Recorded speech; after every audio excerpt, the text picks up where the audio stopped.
आपने जो हुसैनियत के नाम पे जो शुरू कर दिए काम, इनमें से एक भी इमाम हुसैन ने नहीं किया, ये इमाम हुसैन के साथ दुश्मनों ने किए। मुझे नहीं समझ आती है जो मातम का कंसेप्ट है, जो आपको मारना पीटना, ये कंसेप्ट आया कहां से? आप सल्लल्लाहु अलैहि वसल्लम की फैमिली अहले बैत जिनको आप कहते हैं, उन्होंने मातम किया, कहीं से साबित करने उन्होंने मातम किया। अहलुल बैत का तरीका यहाँ पर रसूमात की शक्ल में है। अब आप लोग समझते हैं कि ये अहमद हुदा भी हमारे यही काम करते हैं। अयाम जाके आते ही कुछ क्लिप्स देखने को मिलते हैं जिनमें बाद 100 करोड़ मुफ्ती इस बात का दावा करते हैं कि इमाम हुसैन पर मातम करना फकत शियों की रस्म है। ना ही अहले बैत ने कभी मातम किया और ना ही किसी इमाम ने मातम करने का कहा, जबकि हकीकत इसके बरक्स है। जैसा कि शेख मुफीद अपनी किताब अल-इरशाद में और अहले सुन्नत के इमाम तबरी अपनी तारीख में इस रवायत को नकल करते हैं, जब इमाम हुसैन ने अपनी बहन ज़ैनब से अपना ख्वाब बयान किया तो सईदा ने अपना मुंह पीटा और आहो बुका की। और ज़ियारत नाहिया में इमाम ज़माना फरमाते हैं कि जब इमाम हुसैन की सवारी वापस खैमों की तरफ लौटी तो ख़वातीन ने अपने रुखसार पीटे।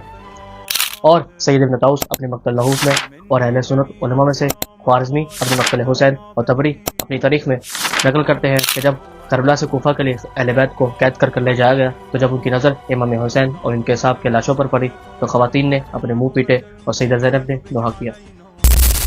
और सैयद इब्न ताऊस अपने मक्तल में ये भी लिखते हैं कि जब अहले बैत यजीद की कैद से रिहा होकर वापस करबला आए तो सहाबी रसूल जाबिर इब्न अब्दुल्लाह अंसारी और बनु हाशिम की एक जमात जो पहले से यहाँ मौजूद थी के साथ मिलकर इमाम हुसैन पर गम और गिरिया किया, मजलिस अज़ाब आपा की और उन पर मातम भी किया।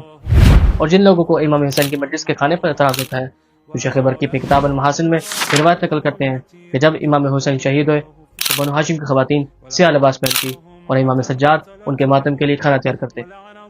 और इसी तरह शेख तुसी अपनी किताब अल-तहज़ीब में इमाम सादिक से रिवायत नकल करते हैं। इमाम फरमाते हैं कि फातिमियात यानी सैयदजादियों ने इमाम हुसैन पर अपने गिरेबान चाक किए और अपने रुखसार पीटे, और आप जैसी शख्सियत पर अपने रुखसार पीटे जाए और गिरेबान चाक किए जाए।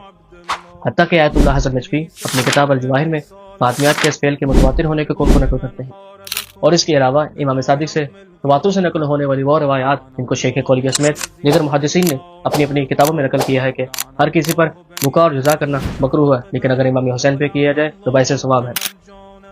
और जज़ा यानी बेकरारी और बेताबी।